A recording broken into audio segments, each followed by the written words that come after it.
Ayan. Okay. Good afternoon. Ayan, pwede mo pakibati yung katabi mo. Sabi mo sa kanya, good afternoon.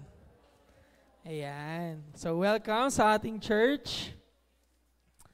Ayan. So, right now po, before we start, tayo po ay manalangin. Tayo po ay magpikit ng ating mata at tayo po ay lumapit sa Panginoon. Let's pray. Father, in the name of Jesus, thank you po for this day that you've given us. Lord, even though mukhang hindi maganda yung mga nangyayari minsan sa labas, Lord, or may mga warnings man, Lord, we know we are safe and protected kasi kasama po namin kayo. We thank you, Lord, dahil iningatan niyo po yung bawat isa na nandito ngayon at sila po yung inyong pinagpala. And right now, Holy Spirit, nais namin kayong pakinggan. Ano po yung nais niyong ipaunawa at ipagawa sa amin? We want to receive it, Lord. You're welcome in this place, Holy Spirit. And kayo po yung pastor ng simbahang ito. And right now, we welcome your presence sa buhay namin. Gamitin niyo lamang po ako bilang inyong lingkod. Maraming salamat po, Lord. We claim the victory of this celebration. In Jesus' name we pray. All God's people say, Amen. Ayan. So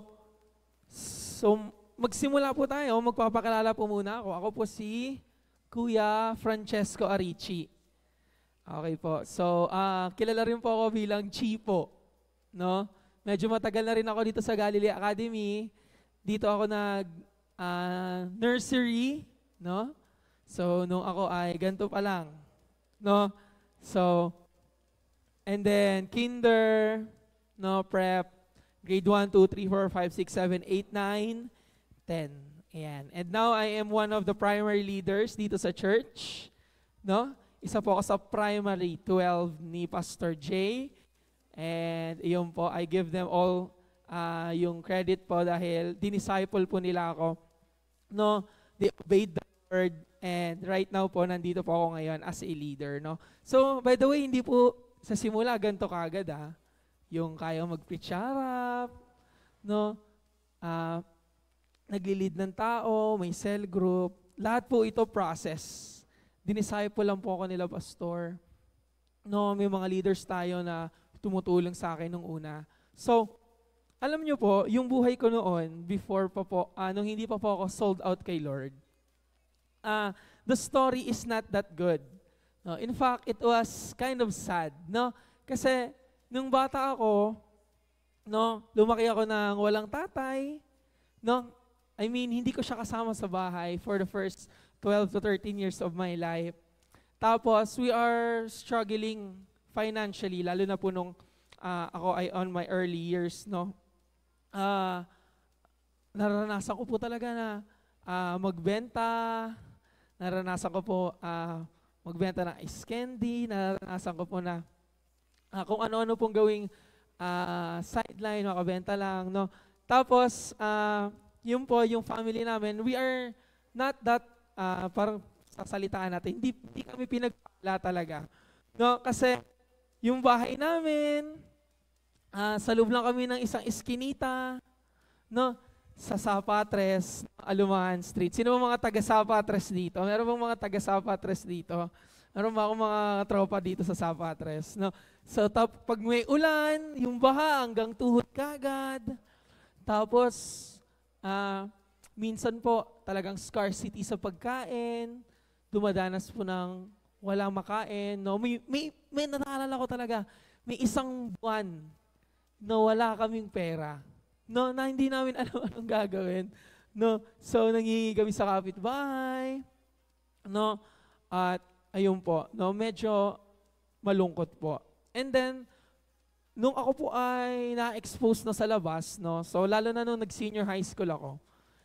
Lalo po akong nakagala, no, kasi sa Galilee, no, dito ako nag-aral hanggang grade 10, medyo nababantayan pa po ako kasi yung Sapatres malapit lang naman. Tapos meron kaming formation or midweek service pa tatawag noon. Tapos may mga sumisel group pa sa amin. Pero nung nag-senior high ako, sa Baste, alam niyo po, grabe po pala yung lifestyle ng mga taga Cavite City, no? Medyo wild pala doon, no?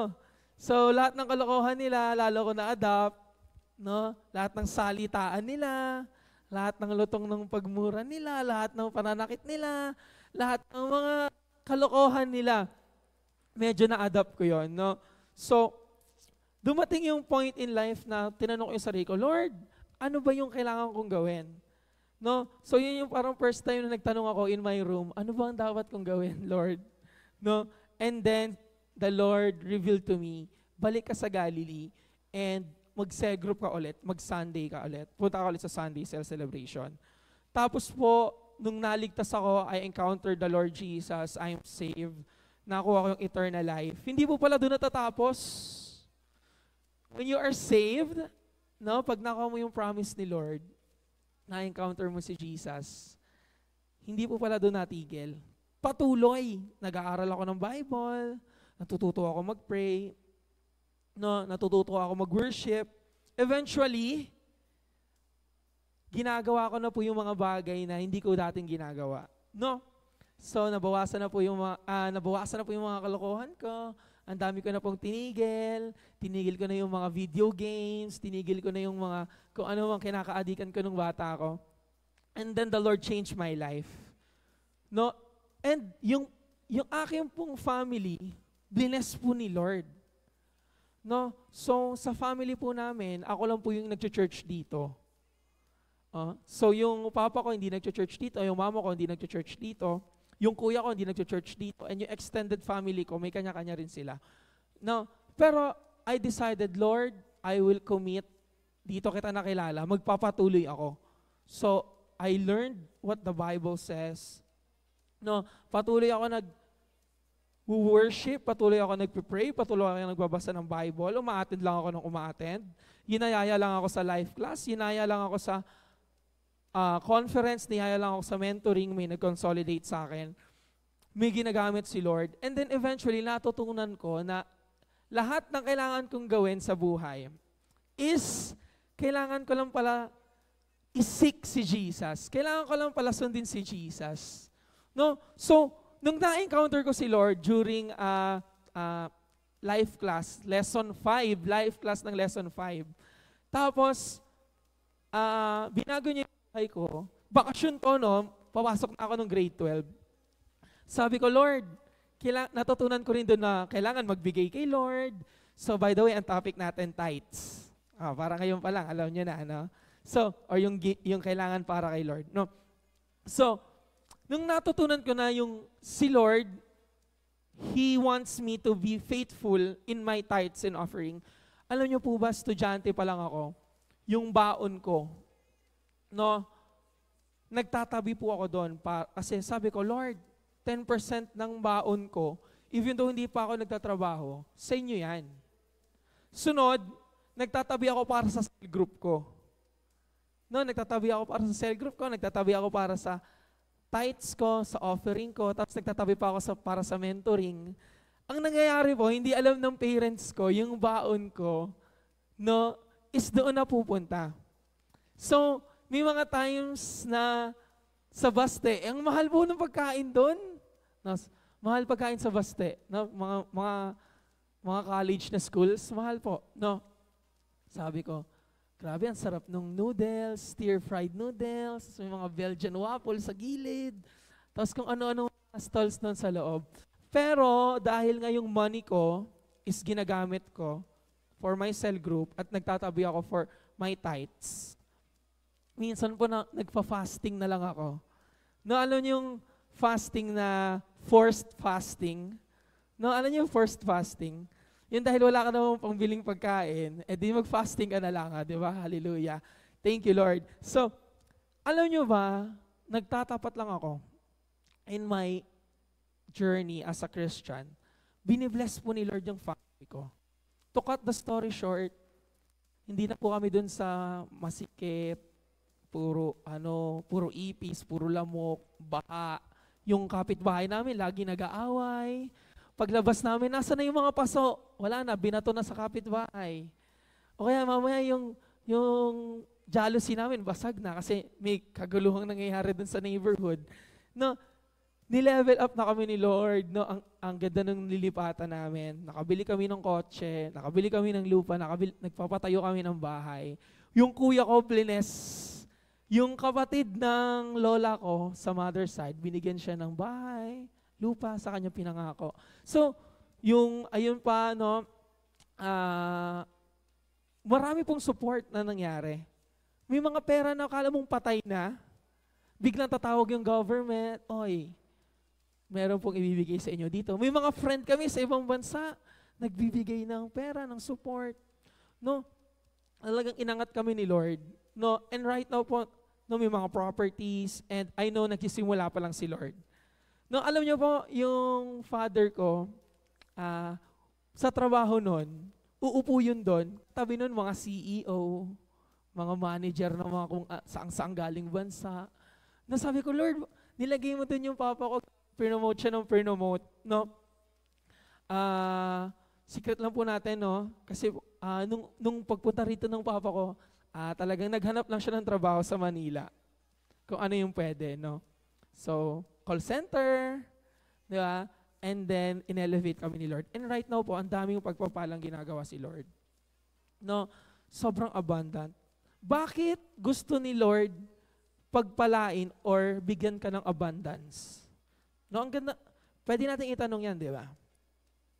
Why does the Lord wants you to prosper? Alam nyo, the Lord wants us to prosper, not to enjoy yung material things. Okay? So, pagpapalain ka ng Panginoon, gusto kanyang mag-prosper, not just to enjoy the material things, but to advance the kingdom of heaven. No? Natutunan ko po na hindi siya about sa pera-pera lang. No? We are not after material things, but we are after yung tinatawag na blessing. Ano ang pinagkaiba ng blessing sa material things? Alam nyo, pwede kasing may pera ka, pero let's say hindi ka makagalaw. Di ba, may sakit ka. Let's say may pera ka, pero magulo yung family mo. Di ba? Meron kayong pinagdadaanang problems, may sakit sa ulo. Alam nyo ba, hindi ko alam yung statistics, no? Pero many rich people, no, lalo na sa western side of the country, they are living off drugs. Bakit? Kasi may mga problema sila, they need to ease their pain, or kaya na-influensyahan sila ng mga ibang ka-level or ka-status nila. Yung iba naman, hindi kinakaya, nagpapakamatay. Di ba? May mga nababalitaan tayong mayamang tao nagpapakamatay. So, we are not after the material things. We are after yung blessing ni Lord, which is lahat ng area ng buhay mo, kompleto ka. Yun ang nais ibigay sa iyo ni Lord. Di ba? Sabi ng Deuteronomy chapter 28, 2. Ayan, sa ating Bible, it says there, sige po, Deuteronomy 28 verse 2, if you will obey the Lord, your God, all these blessings will come to you and be yours. No? Naglag po ba yung ating slide? Ayan. So ito po yung ating Bible verse. But before we claim ano man yung mga nasa Bible verse natin, this is our opening verse. All these blessings will come on you and accompany you if you will obey the Lord your God. So right now, before po natin i-claim ano yung nais ng word, pwede bang mag-declare tayo? Ano ang kayang gawin ng word na to? So tayo sa declaration natin. Sabi dyan,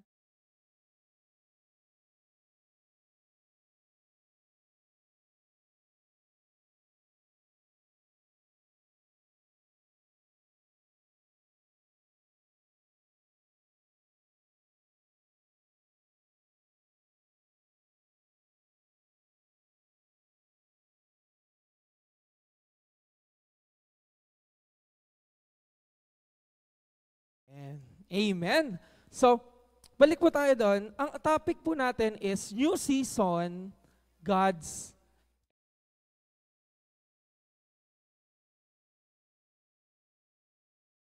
Alam nyo po, in our life, Hindi po pwedeng manatili tayo na kung ano yung level na nakita tayo ni Lord, manatili tayo doon. Hindi ganun yung desire niya. Alam nyo, merong story in the Bible called, dun sa Old Testament. Yung bayan ng Diyos, which is the Israel, no? Ano ang lagay ng bayan ng Diyos, yung mga Israelites, nung unang panahon?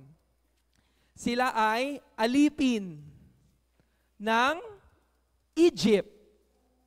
So nandun sila, they are in chains, nagtatrabaho sila, forced labor, pinapahirapan sila nung king or yung leader nung Egypt na si Pharaoh, symbolizing that's the world and that's the enemy. Ini-slave yung tao ng Diyos, ginagawa ang lahat para pahirapan ka. But, si Lord, gagawa rin siya lahat ng paraan para tulungan ka. Amen. No? So, bilang Christian, papalayain ka ng Diyos, ililigtas ka niya. So, yung Israelites, ganun yung journey nung buong nung life, ng story nila. They were slaves in darkness, pinabumunuan sila ni Pharaoh, pero liniligtas sila doon. After nila makalaya doon, maligtas sila ng Panginoon. After nyo pumaligtas ni Lord, after mo matanggap yung salvation, hindi doon natigil. No, nais kang dalhin ni Lord sa promised land. No, meron pa nga po ako sinasabi sa cell group ko, no, sa mga disciples ko. Sabi ko, alam nyo ba, you are saved to serve. No, hindi lang kayo niligtas. Kayo ay niligtas, tapos nun, may gagawin pa kayo. Okay ba yun? No. So, nung lumabas yung Egypt, lumabas yung Israelites sa Egypt, alis na sila doon, di ba? Hinati yung dagat, napanood na natin lahat yan, di ba? Nakalaya sila. They were in the wilderness. No? So, nag-journey sila sa wilderness. Wala namang magandang bagay doon, di ba? Sa wilderness. Walang development doon. No? Pero the Lord provided for them. Ano yung binigay sa kanila ng Diyos nung nasa wilderness sila? Nagbigay ang Lord ng provision in the form of, tinatawag nating, the manna. Okay, ano yung manna? Yun yung bread na umuulan galing sa sky. Okay, so ang Diyos, hindi sila pinabayaan sa wilderness, nagbibigay sa kanila ng tubig, nagbibigay sa kanila ng manna, nagbibigay pa sa kanila ng quail or yung maliit na ibon. Parang protein nila, no?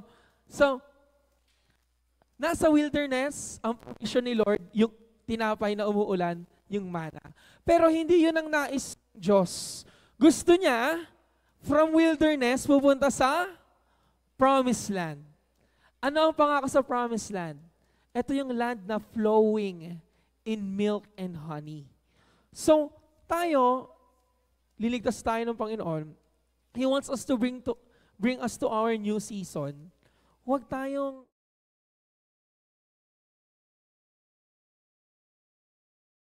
no, so alam niyo yung description sa sa Bible.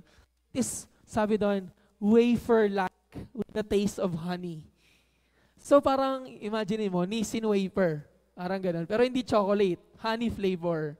So siguro sabi ko, Lord, ano ba yung humana na yun? Ano yun? Patikim nung flowing milk and honey sa promised land? Pwede, di ba? So, gusto tayo ng Lord pumunta sa next season ng buhay natin. Nga lang, hindi tayo pwede manatiling stuck sa wilderness na yung parang okay lang, makaraos lang, no, maitaguyod lang. No, nandun po kasi kami dati, pero ngayon, blessed na kami ni Lord and nagsisimula pa lang siya. No, diba? Sabi nga ng John chapter 10 verse 10, no? Isa to sa mga favorite kong verse. Sabi ng John 10:10, the enemy or the thief comes to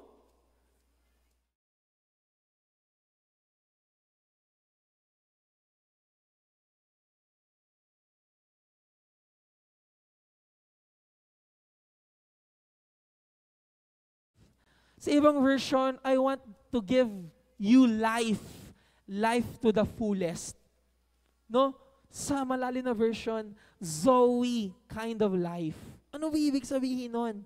Ibig sabihin nun, hindi ka lang rich, hindi ka lang may material things. You are blessed you are living the life na nasa promised land. No?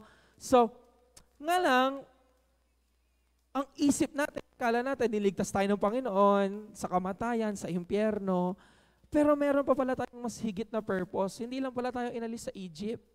Gusto niya, dalhin tayo sa promised land. No? But when we enter a new season, hindi pwede na makontento tayo kung ano meron tayo. We need to seek yung milk and honey kasi yun yung gustong ibigay sa atin ng Panginoon.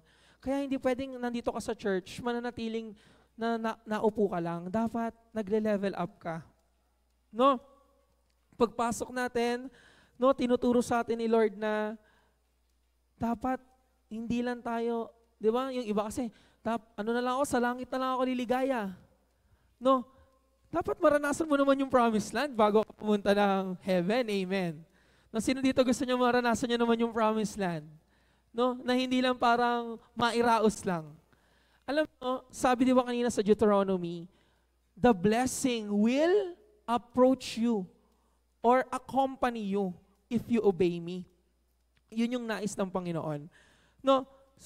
So kailangan, bago tayo pumunta doon sa new season, we need to have a new self. No? Bago ka pumunta doon sa new season, bago ibigay sa iyo yung bago, kailangan magbago ka din. Okay ba yun? Eto pa, dapat meron ka ding bagong salita from the Lord. No, a new mindset must be established. Ephesians 5:17. Therefore, if anyone is in Christ, the new creation has come, the old has gone, the new is here. No, wala na yung luma, dapat nagbabago, iba ka na. Bagong ugali, no? Bagong buhay, no? At handa mag-serve kay Lord. No, this is required for us to go to our new season. No, dapat hindi na tayo yung 4Ps. Ano yung 4Ps natin? Paupo, pa-worship, di ba? Pa-notes, pa-uwi. No, may ibang version to. Papunta, pakinig, ano pa, pa-uwi, tapos pasaway. Hindi po pwede naman natili tayong ganon. Dapat nag-next level tayo. So, new self, new mindset, new season, meron ding new word. Tingnan nyo, ano ang nangyari sa Israelites? Joshua chapter 1, verse 1. Meron ba tayong Joshua chapter 1, verse 1? Ito po yung nangyari.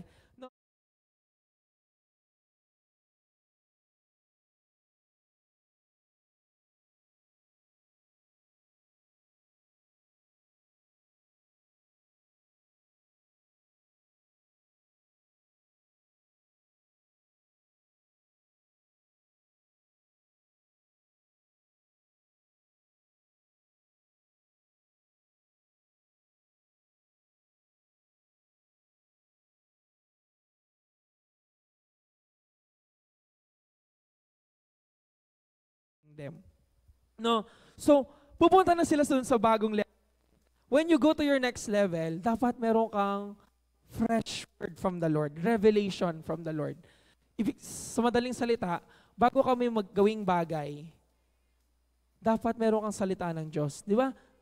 Sino nabasa dito yung John chapter 1 verse 1?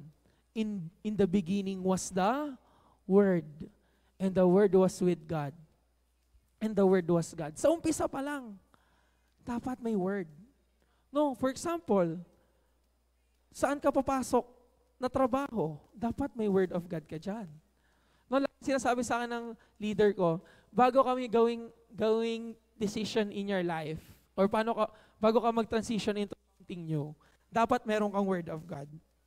No, so, kayo, huwag tayong kumilos ng walang Word of God. Sa trabaho, alam niyo ba nung nag-apply ako dito sa Galilee Academy, nung binigay sa akin yung contract, bago ko pirmahan yon, sabi ko sa pastor ko, Pastor, basahin mo nga. Okay lang ba sa inyo na mag-a-apply na ako dito? No, kahit sabi ng iba, kakatawa-tawa naman yun, kailangan mo yun yung trabaho, okay, dito ka naman eh. Pero, ino-honor ko kasi na dapat may word before we do a decision.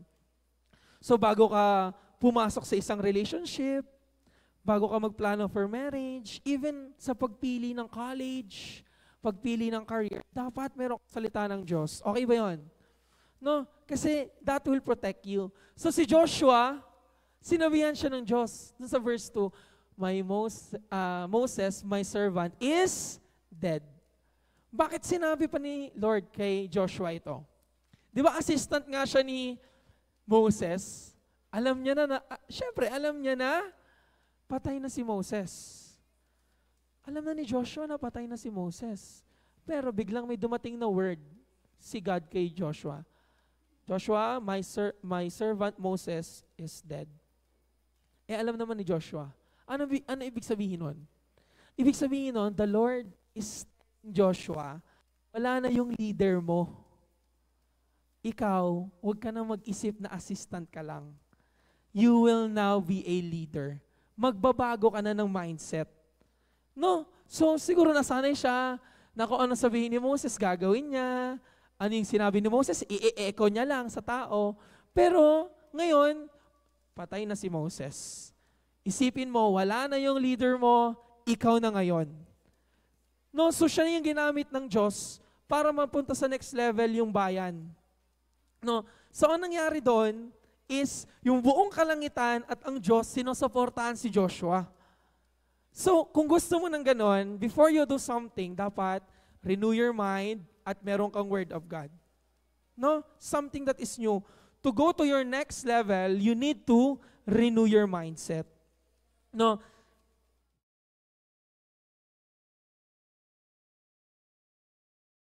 Verse 2, di ba? We need to be changed by the renewing of our mindset. Sabi ng Romans 12 verse 2. No? So, bakit kailangan natin mag-renew ng mindset? Kasi hindi pwede yung luma, ipapasok mo doon sa new season.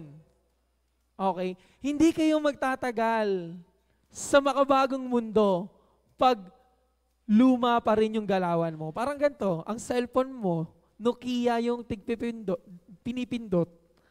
Di ba? Tapos papasok ka sa college. Grabe. Ano na yung pinakabagong cellphone ngayon? iPhone 18 or something? 16 pa lang. Okay, 16 pa lang. So, paano makakasabay yung Nokiang 3210 sa bago ngayong iPhone 16? Di ba hindi na pwede?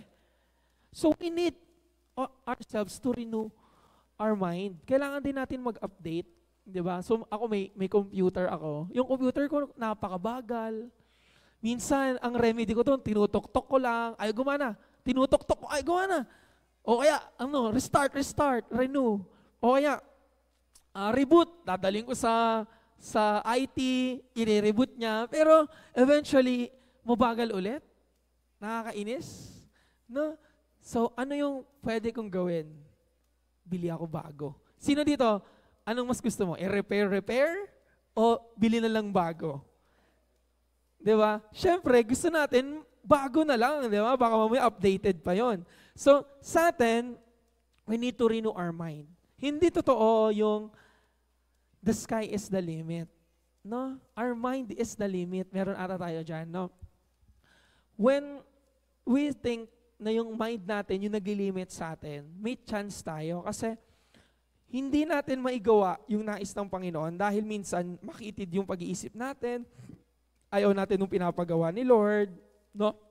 Gusto natin ano yung gusto ng mundo, no? So ganun po kasi ako noon, ayaw ng Word of God kasi lahat ng sinasabi doon taliwas sa iniisip ko. No, so yung Bible, laban sa utak ko 'yan. No? Kaya nga sabi ng Bible, renew your mind. No, kailangan natin magbago ng isip. So sabi ni Lord kay Joshua, patay na si Moses. Therefore, the time has come, ikaw na yung magli-lead ng tao. No? So si Joshua, nirenew niya yung mind niya. Hindi na ako assistant, leader na ako. No, hindi na ako yung nasunod lang palagi. Ako na yung magdadala ng bayan ng Diyos doon sa promised land. No? So, ganun din tayo. Siguro nasa cell group tayo, follower tayo, huwag tayong manatili doon. Dapat ang mindset natin, I will go to my next level. I am a leader. No, huwag niyong hayaan ilan tayo nasa church, nakaupo tayo, ang tagal na natin sa church, pero hindi tayo nag-go into our next level. No, even though sometimes nasa ano ka pa lang, 'di ba? You are remaining just a follower. Pero you need to know yung mindset mo, I will go into leadership. No, tinuturo ni Lord kay Joshua, no, na wala na siyang tatakbuhang leader kasi siya na yung leader. Patay na yung leader niya. No, so sa atin, maaring nandun tayo sa part ng buhay natin, we need to go to that next level. No, may mga kailangan tayong patayin. Okay? Hindi natin papatayin si Moses, patay na siya. Okay, what I mean is, may mga bagay tayo na dapat i-consider sa buhay natin na wala na. Okay, or patay na. No? So, ayan. Some of these things, madali lang yan maalam. Yung mga bagay na kailangan mong patayin. No, kasi yan yung mga bagay na maaari naglalayo sa iyo sa Lord. No, isipin mo, I will go to my next level and God wants me to change my mind. Alam nyo, sa church, sometimes kaya ayaw magpunta ng iba sa leadership level or ayaw nila magpagamit kay Lord, ayaw nila gawing leader at ma-bless, mapunta yung leadership sa kanila at mapunta doon sa promised land. Kasi yung isip, nasa retirement. Alam niyo po ba, no, sabi ni Pastor, minsan yung may mga edad na, ano na lang iniisip? Retirement. Sana ako mag-i-stay, sana ako magpapahinga, sana ako magbabakasyon, sana ako mag-rest. No, ayaw na. Alam niyo po ba sila Caleb, sila Joshua, hindi sila pwedeng may retirement mindset. No, kasi baka sabihin nila, Lord, pwede mo magpahinga na lang kami, ang layo na rin ng nilakbay natin. No, Lord, dumaan na tayo sa wilderness. Pero they didn't think of retirement. Pero ang iniisip nila, conquest. No, tayo, no, iisipin natin, hindi tayo pa-retire na pwede mo magpahinga lang ako, wait lang, Sunday, pahinga ko yan. O kaya, mag-ano muna ako, isipin ko muna anong pwede ko kayang gawin para makapagpahinga ako. No, even though you are, kahit anong edad ka pa, whatever your age is, ito pa matindi yung mga kabataan. Lalo na yung kabataan, tapos hindi pa naman sila may edad, pero yung mind nila parang retirement na din. No? Tingnan mo. Sample na natin, di ba? Kunyari, uy, attend tayo sa training. Uy, ano tayo? Devotion tayo. Basa tayo ng Word of God. Ayaw nila kasi magpapahinga na lang, antok na, hindi na maka-devotion. Bakit? Bakit yung isip nasa retirement? Kasi busy sa ML, busy sila sa mga maling relationship, puro Netflix, nagmo-movie marathon, hindi maka-Bible marathon. No? So, kahit ikaw, no, anong edad ka pa, dapat ang mind natin renewed na magko-conquest ako. Hindi ako magre-retire, magko-conquer ako. Hindi pa ako pwedeng mag-retire. Mag-win pa ako ng 1,000 souls. Gagawa pa ako ng paraan.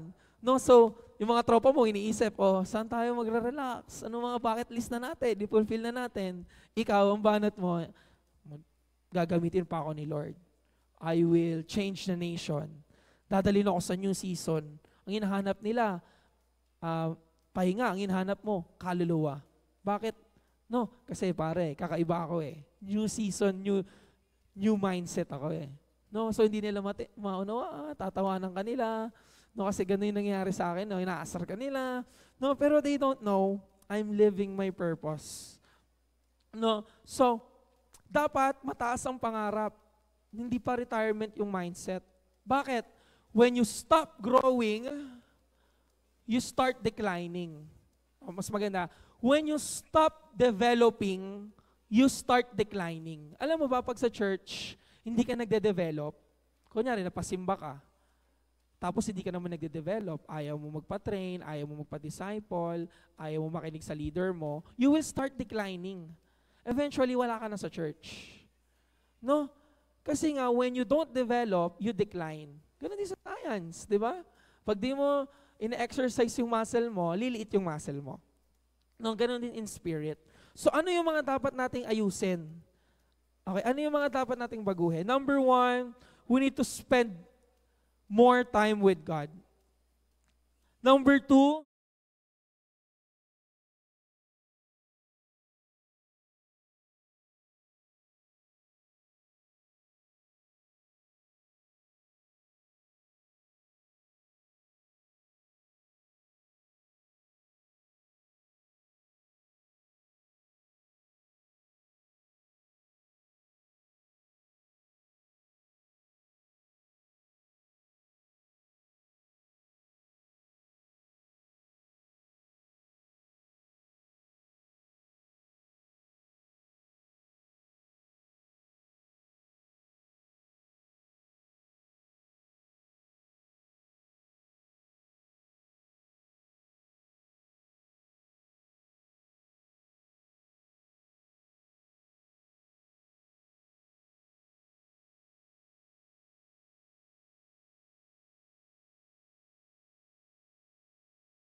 everything was sold.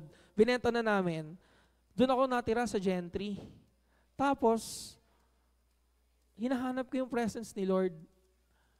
Pero ang layo ng Gentry, dito ako sa Galilee. Alam nyo, gumawa ako paraan, nag-request ako, bibili ako bike. Kaya ako may bike. No, so, paano ako mag-spend time with the Lord? Dapat nandun ako sa church. Kasi una, hindi pa naman ako magaling mag-meditate ng Word of God. Hindi pa naman ako magaling mag-understand, mag-pray. Hindi pa ako natitrain. Nangyayari lang yun kapag kausap ko yung leader ko, pag na-attend ako training, o kaya kapag nakakapag-worship, nakakapag-cell group, nakakapag-salt in light. So, bili ako bike. Bike ako, Wednesday, nandito. Tapos, balik. Tapos, Saturday, bike ako, pupunta rito. Tapos, balik. Tapos, Sunday, bike ako, pupunta rito. Yung pagbabike ko na yon, 1 hour yon. Tapos, syempre, salubong mo pa lahat ng usok, nasa gilid ka lang, baka masagi ka, pawis ka na pagdating mo, okay lang. Bakit? I want to spend more time with God. No, I want that. Eventually, bless ako ni Lord, no? I no longer have to do that. Pero actually, parang magandang nagbabike palagi, no? Kasi nga, di ba, it's good for your health. No, pero number 2, you need to be more prayerful.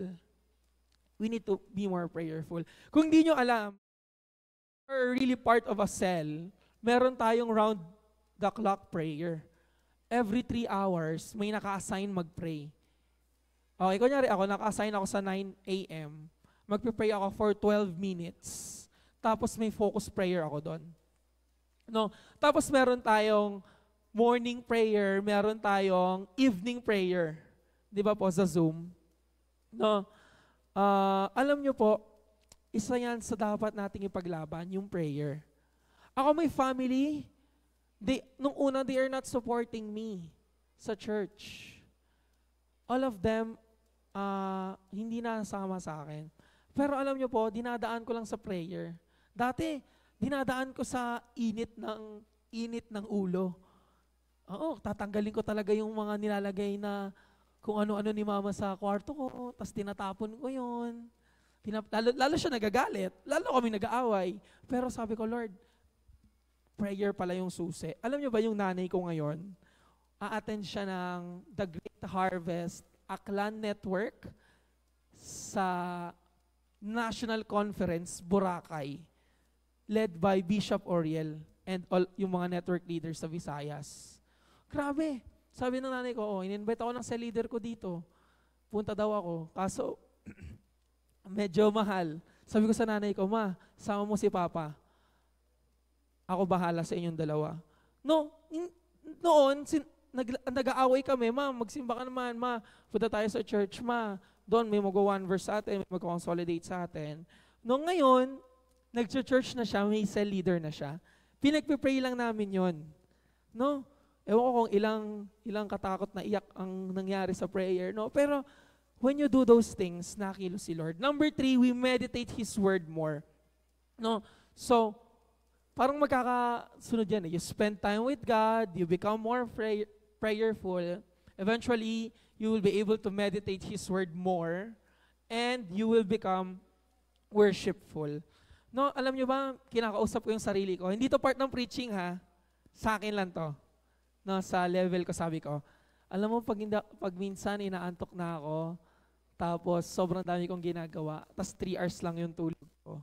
Minsan yung devotion or yung morning prayer, di ba parang may bumubulong sa'yo. Matulog ka na lang, huwag ka na mag-morning prayer.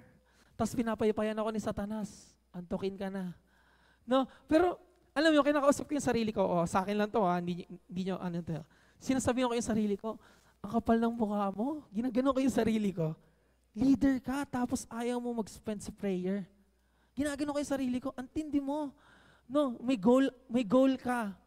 300 leaders next year. No, ang goal natin, alam nyo, may goal tayo dito sa church. Ang goal natin, 300 cell leaders, strong. Tapos, after that, 1,000 leaders.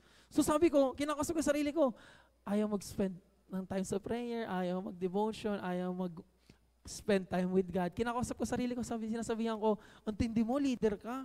Ang kapal ng mukha mo, ayaw mo umattend. Ginagano ko sarili ko No, baka pwede nyo magaya yung ginagawa ko. No? So, grabe, ayaw mo mag-sacrifice ng ganun para kay Lord. Ginagano ko talaga sarili ko.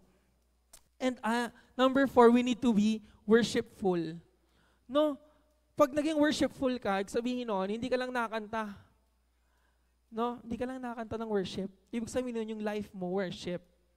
Parang offering or parang something pleasing, something mabango para sa Panginoon. No, we discipline, we focus.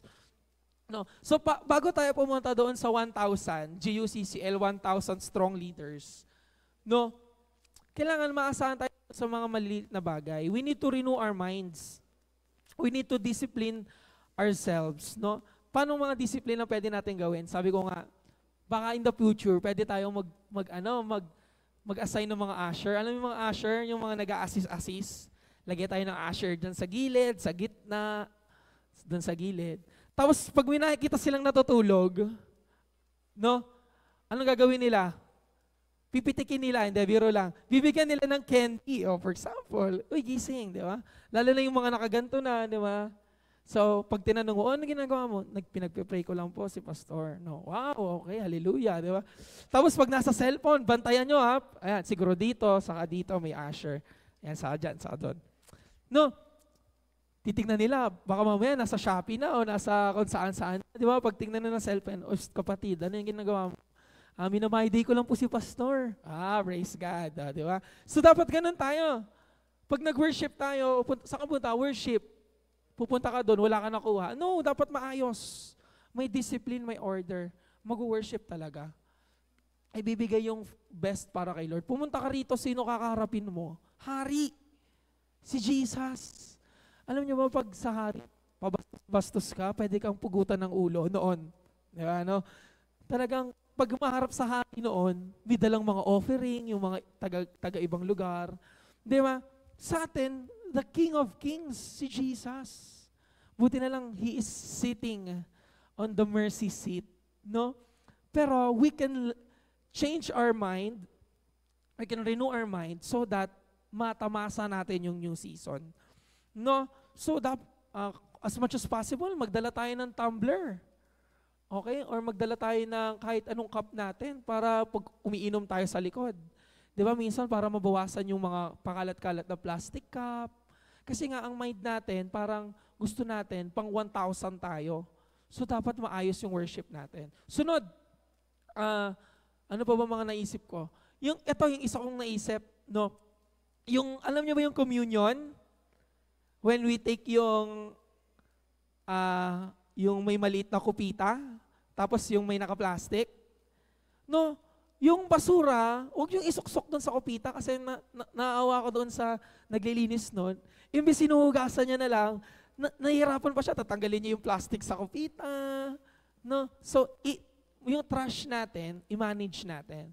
No, para yung church natin, di ba? Narinig ko sa isang pastor, sabi niya, alam nyo, di ba, sa church, nagla-lunch sila, kain sila ng mga leaders nila siguro, no?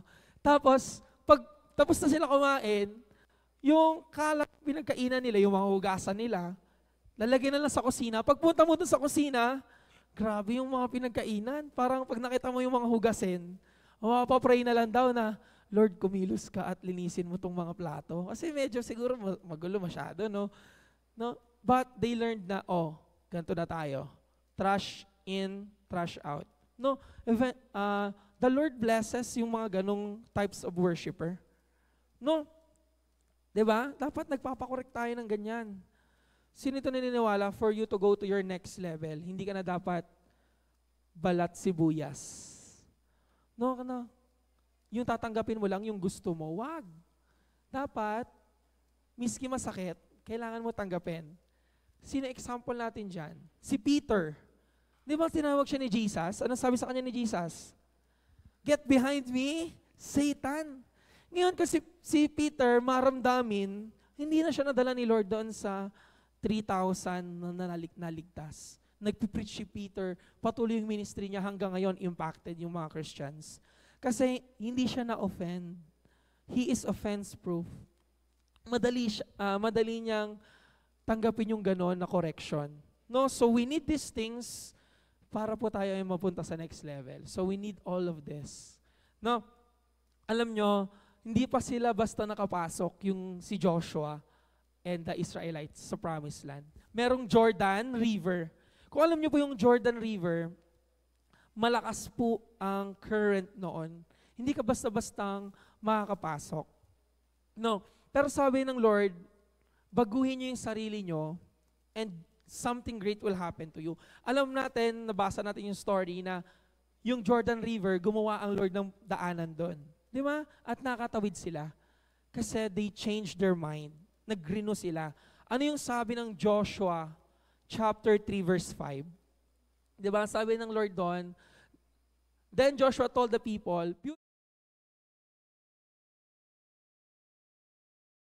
so, nung sila ay papasok na doon, magko-conquer na sila, hindi sila magre-retire, may barrier, yung ilog. Pero sabi sa ibang version, consecrate yourselves for tomorrow the Lord will do amazing things. When you say consecrate, purify, sabihin nun, baguhin nyo yung isip nyo, magbago kayo. At si Lord ang gagawa ng paraan. No, so nadala sila doon, no, tinigil nila yung mga wrong habits nila, wrong relationships. Kailangan may integrity tayo. Pag sinabi natin integrity, kung ano yung iniisip mo, ano yung sinasabi mo, yun ang ginagawa mo. No, yung action natin, dapat Christ-like. No, so, yung ilog, tawag ko doon, natural barrier. When we say barrier, pumipigil, di ba? May something na humaharang. So, for you to go to your next level, for us to go to our next level, minsan, kailangan natin pagtagumpayan yung mga natural barriers. Mga bagay na humahadlang sa atin. Kasalanan. Ito yung isang matinding natural barrier. Labahan. Di ba? Grabe. Ba't di ka nakarinig ng word ni Lord? Ang ganda. May labahan. Tawag ko doon Jordan River. Yun yung natural barrier niya. Ito matindi. Grabe. Hindi ako makapagsimba. Bakit? Inaalagaan ko yung Shih Tzu namin. Grabing natural barrier. Yun, no? So sometimes may mga kailangan kang i-let go. No, hindi ko sinasabing i-let go mo na yung aso ha. Alagaan mo, ipaalaga mo. O idamay mo, isama mo rito. 'Di ba? So, ito yung isa. Maling ugali. No, nag-joke dito si pastor.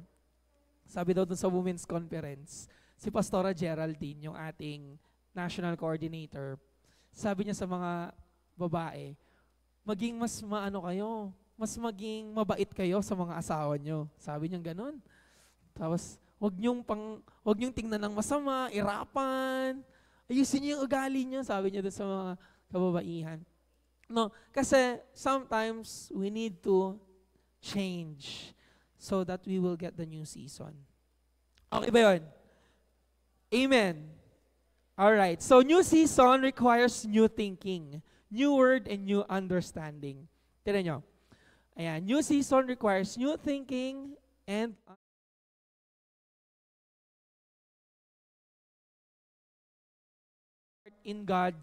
to live in God's new season. So how do we start?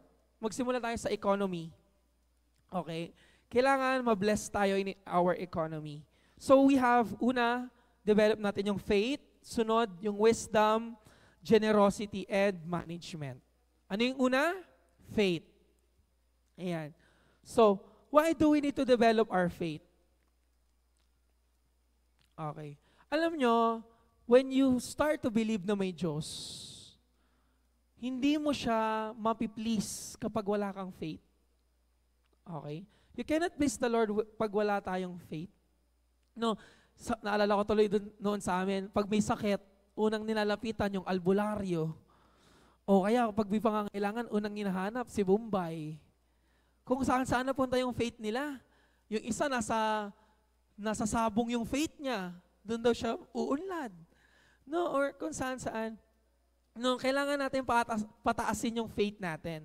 No, we need to understand na ang ating Panginoon, He's the Jehovah Jireh. When you see Jehovah Jireh, the Lord is our provider.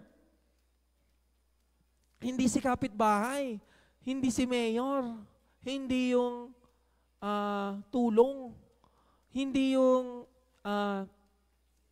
tawag dito, scholarship. Alam niyo ba meron umaasa sa scholarship? Yes, hindi ko sinasabing wag natin tanggapin yung ganon. But when you say you want to have faith, isipin mo, ang Diyos ang bahala sa'yo. Okay? So, alam niyo ba, nung college ako, grabe. So, hindi ako nagpapabaya sa pag-aaral ko, pero may mga times na mababa yung grade ko. Meron akong 2, meron akong 3, nagkaroon din ako ng isang beses, 4. Pero pwede pa mabawi. No. So, sometimes uma-absent ako kasi nga may mentoring, may training. Pero hindi ako kinakabahan. Kasi I have faith na ayaw man ako pag-graduate ng teacher ko. Gusto ko pag-graduate ni Lord. And look at me now. No. So, we need to develop our faith. No, na He's our Jehovah Rapha. When you say Rapha, He's our healer. And then kapag may faith ka na, you will have wisdom. Wala tayo sa slide. Ano? Okay. So, number 1, faith. Number 2, wisdom. Ayan. When you say wisdom, kailangan mo ng wisdom ng revelation ng Panginoon. Kailangan mo makakuha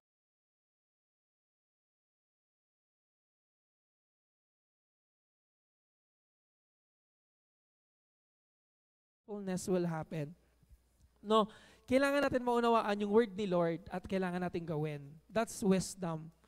Huwag kayong mag-alala, pwedeng makakuha ng wisdom. Okay? Ang Lord, He's the God of wisdom. He will give you wisdom. Pag ginagawa mo yung sinasabi ng Panginoon, inuunawa mo, nananampalataya ka, and then you can become generous. Di ba nga sabi natin, where your heart is, there is where your treasure is. No, kung nasa yung puso mo, nandun yung treasure mo. No? Diba? Yung economy, yung pera, hindi lang tayo pera. No, yes, we want, alam nyo ba ang desire ng bawat sa leader, yung mga disciple nila, mag-develop. No? Umangat yung kanilang economy. No? So, they would become generous. No? We want to develop faith, wisdom, generosity. Mapagbigay. Hindi puro, di ba? Yung Christian na lang yung nagpapalibre. Di ba? Lumalapit, nangingi. No, we want to develop our generosity. We want to be blessed to be a blessing. No? Hindi lang po tayo sa pera pwedeng maging generous. Pwede rin po tayo sa forgiveness. Maging generous ka sa forgiveness. Di ba? Kasi kapag nagpapatawad ka, ikaw ay papatawarin. Di ba? So, hindi tayo basta-basta na nagtatanim ng sama ng loob, mabilis tayo magpatawad. Dapat hindi pa lumulubog ang araw, napatawad na natin yung nakagawa sa atin ng mali. No, So we can be generous sa appreciation. Alam nyo, nung hindi ko pa na-encounter si Lord, wala akong na-appreciate masyado. No, yung ginagawa ng kapatid ko sa akin, minsan nagagalit pa ako, bakit di mo sinubay yung uniform ko sa paglaba mo? Yung damit ko lang na isa. Okay, bakit ganito lang ginawa ko? Hindi talaga ako nag-appreciate. Pero I become generous in appreciation.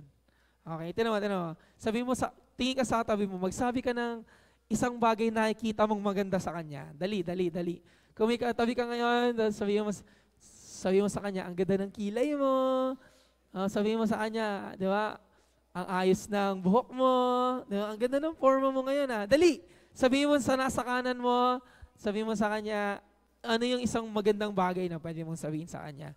Dali, sabi mo maganda ka pa sa hapon, grabe, di ba? Pogi ka pa sa hapon. Okay, tapos ikaw naman, sabihin mo rin, magsabi ka rin, sabi, ikaw din, di ba? Grabe ka na ngayon, di ba? Grabe, pinagpapala ka na ni Lord ngayon, di ba? Okay, nasabi nyo na. Ready na kayo? Okay. Dahil may sinabi siyang ganon, sabihin mo sa kanya, may sinabi na kayong maganda? May sinabi na kayong magandang bagay? Okay, kung medyo mahihain ka, basta yung mga mahihain, sinasabi nila yun sa katabi nila, pero sa utak lang. Okay, so lahat may sinabi na, no? So, dahil may sinabi kang magandang bagay, sabihin mo sa kanya, ititreat kita. Grabe, lumungkot. No, ito kasi, ititreat kita ng maganda. Yan, no? So, maging generous tayo sa pag-appreciate natin, sa pagiging mabait natin, sa pagiging forgiving natin. Okay, ha? Natuwa yung katabi mo, ha? Sabi mo, ititreat kita ng maganda. Ayan, magiging mabait na ako sa iyo. Di ba? So, yeah, we need to be generous in our kindness. And number 4, management. Sabi nga, what you cannot manage, you will lose. Ang hindi mo kayang i-manage ng maayos, you will lose it. Meron bang cell leader dito? When you cannot manage the cell, you will lose it. Mawawala yung disciple mo. Okay? Or pwedeng malipat sa iba. No? Kung hindi mo manage yung business mo, hindi mo manage yung family mo, you might lose it. So we will develop yung ating management. Okay? No? For example, napagkakatiwalaan ka sa sweldong maliit. For example, sweldo mo 5,000. Napagkakatiwalaan ka sa maliit na ma-manage mo. Hindi mo mawala yan. I-increase pa yan ni Lord. No, gagawing 10,000. Pag na-manage mo yung meron ka, i-increase yan. Pero pag hindi mo na-develop, it will decline. Tama ba yun? Naalala ko dati yung soft drinks, 5 piso lang sa tindahan. Ngayon magkano na? 12 pesos na. No? So, sabi ko, Lord, kailangan matuto kaming mag-manage. No? Ayan. So, ito yung 4 we need to do. Okay, how does God's economy operate? Sa 4 na to. Yung wisdom,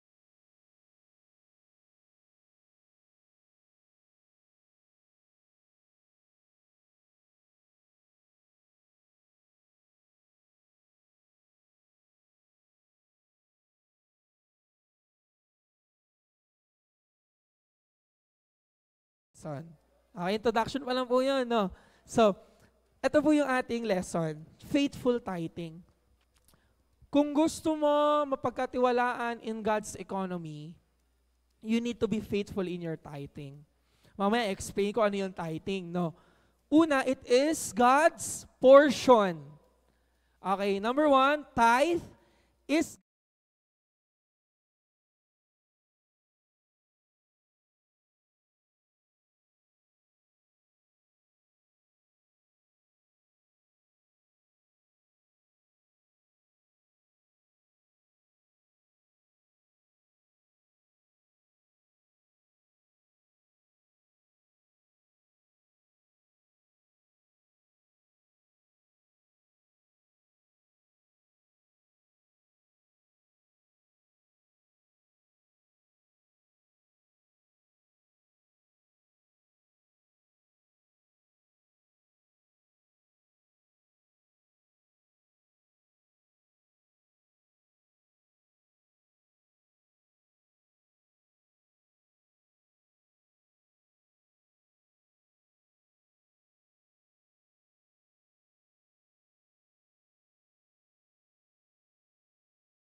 Nagpakilala pa siya, says the Lord of Heaven's armies.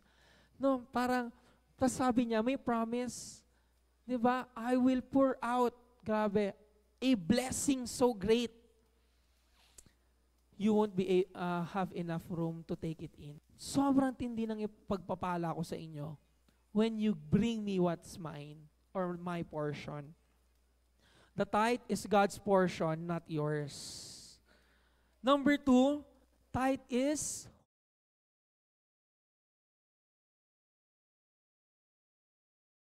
una, ang tithe sa Diyos yon, hindi yun sa'yo. Pangalawa, tithe is holy. Pag sinabi natin holy, something that is set apart for the Lord's use. No? Alam nyo, nung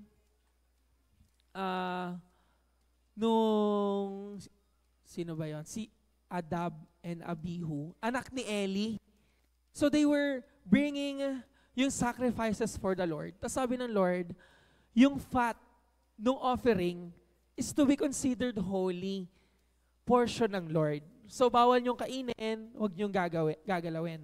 Pero sila, kinakain nila yung fat nung animal na in-offer nila na kinonsider as holy offering to the Lord. Siguro, hindi ko rin sila masisi, no? Kasi ako sa tosino, yung paborito ko yung taba, yung nagmamantika, masarap kasi yun no? Pero sabi ni Lord, holy yung part na yon sa kanila. No? So nung in-offer nila yon, kinakain nila, something considered set apart for the Lord. Ano nangyari sa kanila? Namatay sila on the spot. No? So when you considered something holy, it is set apart for the Lord. No? Ayaw natin matulad sa nangyari sa kanila. No? Yung portion na fat ng animal para kay Lord, kinuha nila. Ano ang sabi ng Leviticus chapter 27 verse 30? 1/10 of the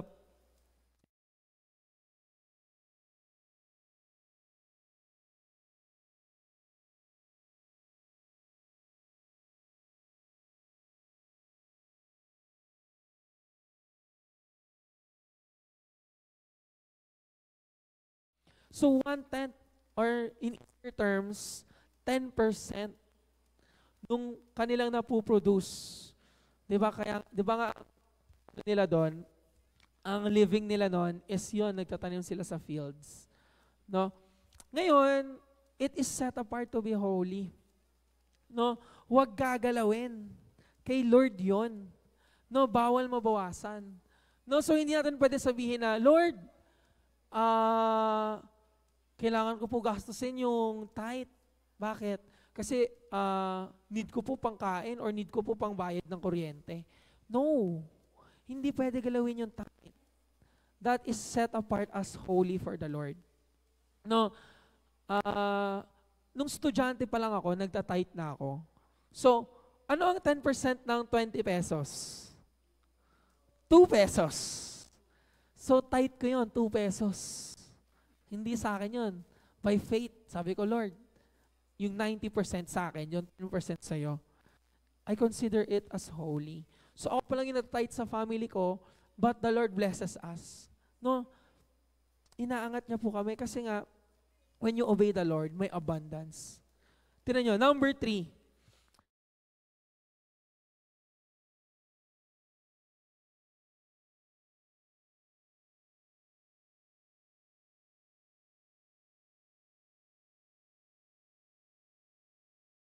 Tithe, may katumbas po yan. 'Di ba? It opens the heavens and it gives you protection. No? Meron pa akong 3 babanggitin. Ano ba yung binubukas sa atin ng langit when we tithe? No?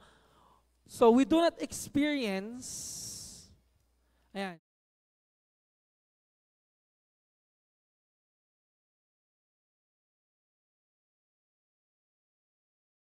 sa Tagalog, kaya hindi natin nararanasan yung open heaven and protection ng Lord.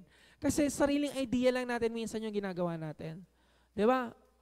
Minsan narinig ko sa church, offering na. Asan yung tithe? Di ba? O kailangan, nakaset apart na yun. Portion ni Lord. Considered as holy. Para ma-experience mo yung open heaven. No? So, ano ba yung mga mararanasan mo when you tithe? No, kasi minsan nakalimutan natin, meron itong promise. Una, abundance. Open heaven. Sige, number one, abundance.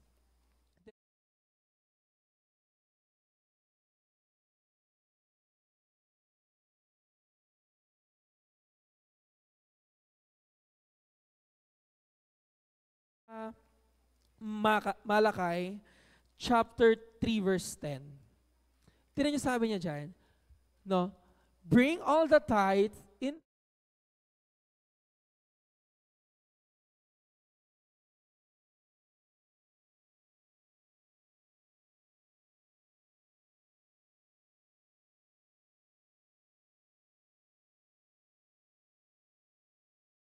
the gate.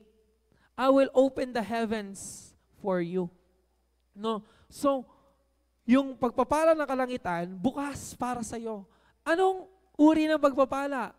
I will pour out a blessing so great, you won't have enough room to take it in. So, yun ang abundance, yun ang blessing ni Lord. Ibig sabihin nun, abundance, sobra-sobra umaapaw, ang dami. No, yun ang pangako ni Lord. Sabi ko sa mga leaders, sabi sa akin ni pastor, sabi ng mga nagte-testimony doon sa Butuan. So, by the way na hindi po tayo iniwan ni pastor ha, nasa Butuan po sila ngayon, nagti-training. Okay po. And they are learning how to honor the Lord more in our finances and to get more training para po mag-develop yung ating church. No, so when you are giving the Lord the tithes, open heaven, abundance. No, hindi ka na mangungutang, sabi ng isang pastor. Alam niyo po ba, no, nung hindi pa kami giging mindful sa tithes, taga London daw sila. Okay. Alam niyo po ba yung London? Nakapunta na po ba kayo doon? Loan dito, loan doon. No, so taga London daw sila. Ang daming utang. May trabaho pero may utang. No, but then they examine themselves na yung tithes nila, hindi sila nagiging faithful. No, so hindi sila makapunta sa promised land. Nasa London sila. No, puro sila utang, loan. No, at nung ginawa na nilang ibalik yung tithes kay Lord, they bring the tithes to the Lord. They added interest. No, kasi they really want to honor the Lord. No, alam niyo po ba nung inuna nilang bayaran si Lord, ibigay yung tithes kaysa doon sa loans nila. The Lord has blessed them. Ngayon nakapagpatayo sila ng church, malaki. Grabe, glass doors, malamig, bago, and they are growing in the ministry. No, same with us, no. Right now, we need to understand na kailangan natin maging faithful sa pag-tithe. No? Sabi nung ibang leaders doon sa kila Pastor Nonon, yung sweldo nila, automatic may kaltas 10%. Hindi yun kaltas. That is tithes. Portion ni Lord. Tapos meron pa silang extra 10%. They offer us church program offering. Tapos meron pa silang offering personally. Tinutumbas lang din nila sa tithes nila 10%. So no wonder binibless sila. Kasi they give 30% of whatever they get sa Panginoon.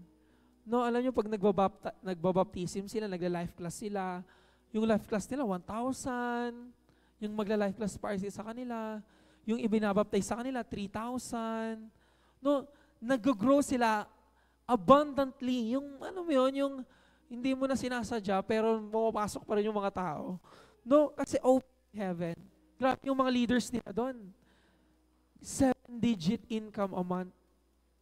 No, 6-digit yung pinaka-minimum. No, pinapakita nila, sinashow nila yung testimony nila, nilalabas nila yung kita nila at yung offering nila. No, not to brag, but to show na ito yung ginagawa ni Lord when you want to advance the kingdom. No. Number 2, your 10% will multiply your 9.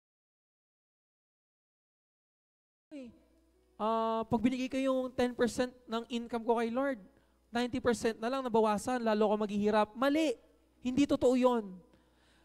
Ang mangyayari is, the Lord will bless your 90%. No, i-multiply ni Lord yung 90% mo. Number 2, protection.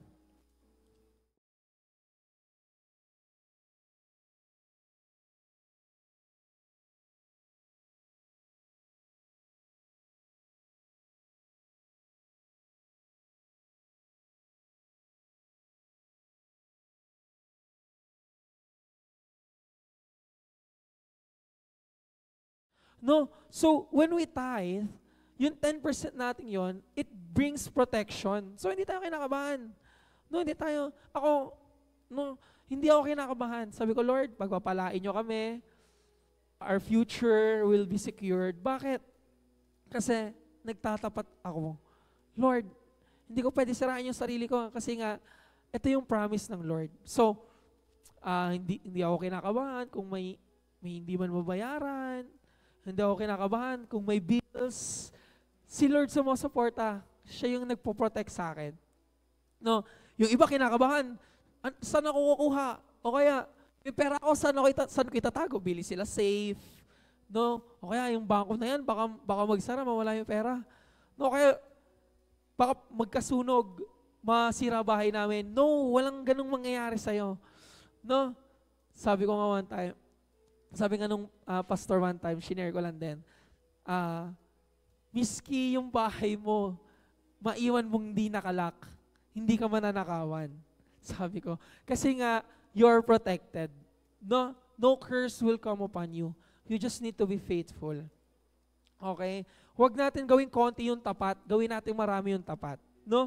Number 3, you will be talk.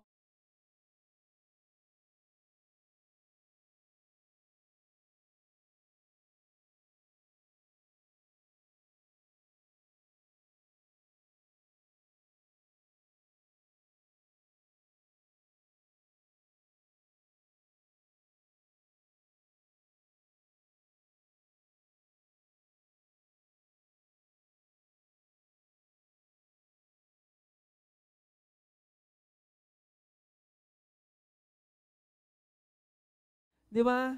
Maayos na yung suot mo, no? Grabe, parang talagang bless yan ni Lord. Di ba? No, so, uy, sir, ayan, may nireserve na akong parking sa inyo. Di ba? Kasi alam kong generous kayo eh. Grabe, di ba? Alam nyo, sa province, pag nagsama-sama magkakapatid, hindi pinapakinggan yung walang pera. No? So, magsasuggest sila, dito tayo. Minsan, binabaliwala. Kasi nga, ang tingin sa kanila maliit.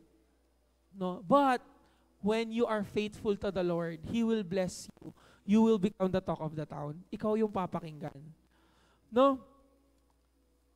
I'm telling you, marami kang mai-impluensyahang tao pag pinagpapala ka ni Lord. Alam mo ba yun? No? So we continue to develop ourselves. Punta tayo doon sa faith. Punta tayo doon sa pagiging generous, sa pag-manage. Di ba? Sa wisdom, pag-apply ng natutunan natin.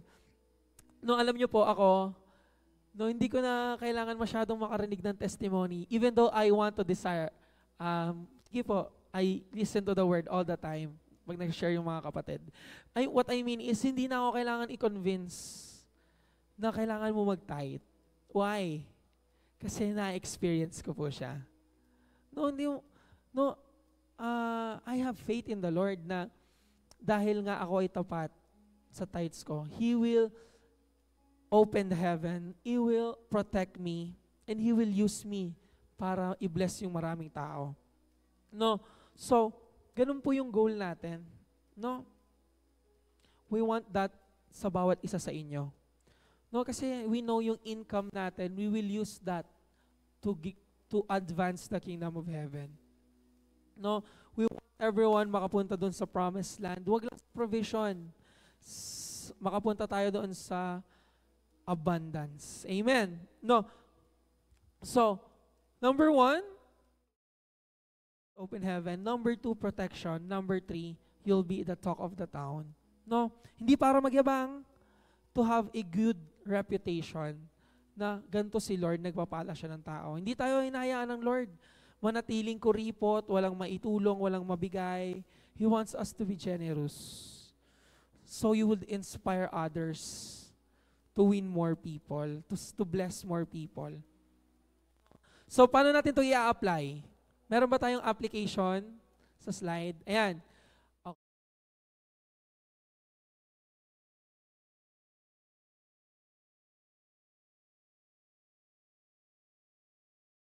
Okay, you need to have faith. Kailangan yung gawin ito. Hindi ka pagkukulangin ni Lord. You will experience yung promise ng Lord. No? So for example, may sweldo ako, for example, 5,500 doon. I will bring it to the Lord. Kasi Kanya yon. Miski nag-aaral, yung mga nag-aaral dito, yung baon nyo, kunyari baon mo, 500 a week. So, ang 10% nun is your tithes. 20 pesos, 2 pesos nun. No, it's not about the amount. It's about our faithfulness. Kasi, kung faithful ka sa maliit, no, wag mo sabihin sa isip mo na hindi ko gagawin pag may pera na ako sa kana. No. Pag faithful ka sa maliit, magiging faithful ka sa malaki. Okay? With little, mapagkakatiwalaan ka sa much, pagkakatiwalaan ka din. No. So, talagang ina-amplify natin yan. No, talagang pinupush natin yan. Alam niyo, may ibang pastor na hiya sila ituro yan. No, pero dito sa atin hindi. Kasi we want to experience yung abundance. We want to experience yung promise ni Lord, kalakip ng word niya dito. No. Number 2, bring to the church. Tithes, pag tinatabi, kahit kaya na namang ibigay na, after nang makuha yung income, tinatabi, maaring mapunta pa sa ibang bagay. No. Okay? We need to be faithful with our tithes. It will amplify yung character natin. No. Alam nyo ba, di ba, meron ngayon, for example, meron kang maliit lang, di ba? Pag ikaw nagkaroon ng malaki, ma-amplify lalo yung character mo. No, kung kunyari, madamot ka ngayon, pag meron ka ng pera, madamot ka pa rin, na-amplify nung pera kung sino ka. No, kaya ngayon pa lang, we need to renew ourselves, our minds. No, na hindi tayo stingy, we are generous, we want to be blessed by the Lord, and we need to start by being faithful in our tithes. Number 3, don't eat your tithe. No, wag natin kainin.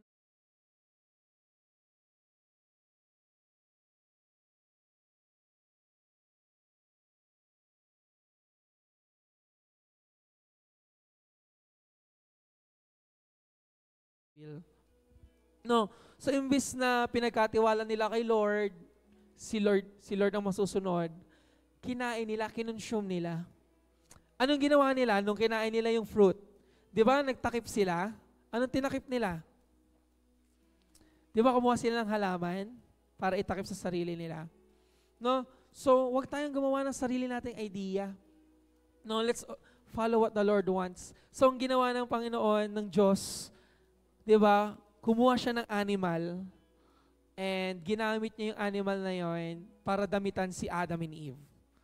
No, symbolizing na yung blood na dumanak doon is the sacrifice para maibalik yung ating kinonsume. So, kung meron dito matagal na sa church, lagi mong kinukonsume yung tithes, hindi mo binibigay, si Jesus, His blood as a sacrifice is enough para patawarin at marino ka. Okay, kung meron dito first timer, maaaring di mo naunawaan yung sinasabi ko, i-declare mo lang right now, I need Jesus in my life. No, so when you worship, ang i-declare mo lang, Lord, kailangan ko kayo, Panginoong Jesus. Need kong baguhin niyo ako. Right now, I challenge you, kung sino rito gustong makuha yung open heaven, yung protection and blessing from the Lord, sige, tumayo ka ngayon. Tayo po tayong lahat. No, pasalamatan natin yung Panginoon. Alam niyo po, this is a message of love. No? Kasi when you love someone, you don't want them manatili kung ano sila. You want them to be at their max potential. No? So let's evaluate our life. Right now, I challenge you, have faith. Ibigay niyo yung tithe. No? 10% of everything you earn is to be brought to the Lord. Okay? Sa Kanya yon. Hindi mo yun binibigay. Sa Kanya yon, dinadala mo sa Kanya. No? So, ayan, kung gusto mo lang i-accept ngayon si Lord, no, just in your worship, no, we will accept the Lord in our worship. Sige, pwede nating awitan ng ating Panginoon. So Jesus, come on church, let us lift our hands and continue declaring, Lord, I will offer my life to you. Lord, I offer my life to you. Everything I've been through, use it for your glory. Lord, I offer my days to you, lifting my praise to you as a pleasing sacrifice. Lord, I offer you my Lord, I offer my life to you. Everything I've been through, use it for your glory. Lord, I offer my days to you, lifting my praise to you as a pleasing sacrifice.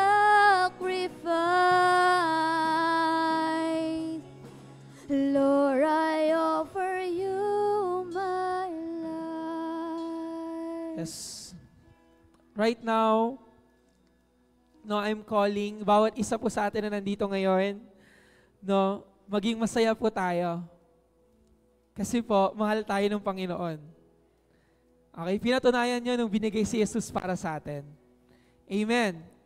No, so, in our worship, yung pag-awit natin sa Panginoon, no, let's offer ourselves to the Lord. Na Lord, kung gusto nyo po ba, maging tapat ako sa tithes, Lord, ipaunawa nyo sa akin kung ano ba yan. Or Lord, I just want to receive and accept you.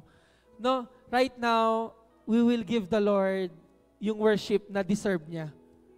Okay, so ganito ang gagawin natin. No, pwede ba yun? Huwag muna natin pansinin yung katabi natin. No? Right now, you're in an audience of one. No? Ang Panginoon, nakatingin siya sa'yo. No, huwag mo muna isipin ano yung isipin ng katabi mo. Isipin mo ano yung iisipin ni Lord. Kasi binigay niya yung buhay niya para sa'yo. And He deserves your attention. No? Pwede ba yun? When we worship, pwede nating ipikit yung mata natin. Itaas natin yung kamay natin. That's how we worship. When you want to offer yourself to the Lord. Come on, itaas natin yung kamay natin. Huwag mo muna pansinin yung katabi mo. Come on, raise your hand. Taas natin, dalawang kamay natin sa Panginoon. Come on.